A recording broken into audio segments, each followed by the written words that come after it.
quoi reconnaît-on un camping-car super poids lourd? Eh bien d'abord à sa taille. À côté de lui, on se sent vraiment tout petit. Il est vrai que les modèles de cette catégorie affichent une longueur impressionnante, de 9 à 12 mètres, et atteignent, voire dépassent 3,50 m de hauteur. À l'intérieur, les maîtres mots sont espace et confort, un confort poussé à son extrême. L'environnement est tout particulièrement soigné, comme en témoignent le mobilier et la sellerie. Une brève manipulation des ouvrants, une main passée sur les sièges ou même un simple coup d'œil sur ses coutures suffisent à s'en rendre compte immédiatement.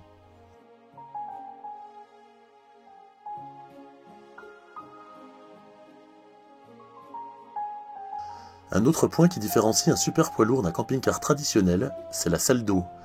Pas question ici de se contorsionner dans une cabine exiguë, on doit y retrouver son confort et ses habitudes domestiques.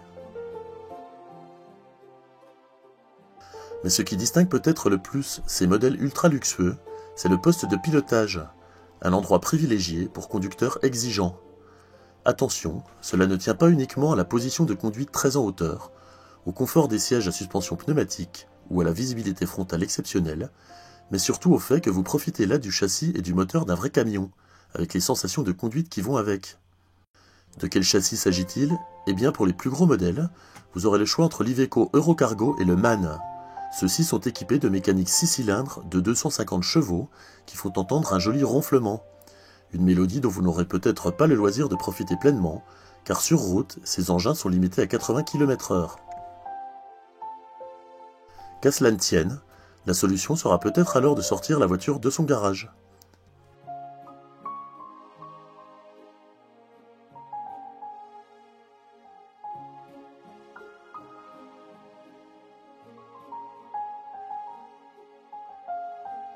Mais à quelle clientèle peut bien s'adresser ces palaces roulants? Hélène Flamand nous répond pour Opal Évasion, le distributeur de la fameuse marque Concorde.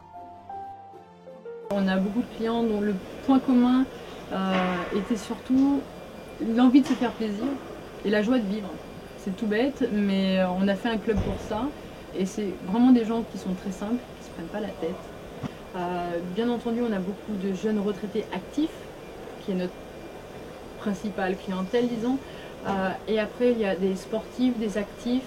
On n'a pas vraiment de portrait type. On a des gens qui ont les moyens vraiment de s'offrir ce genre de véhicule et d'autres qui économisent et qui se font vraiment un grand plaisir.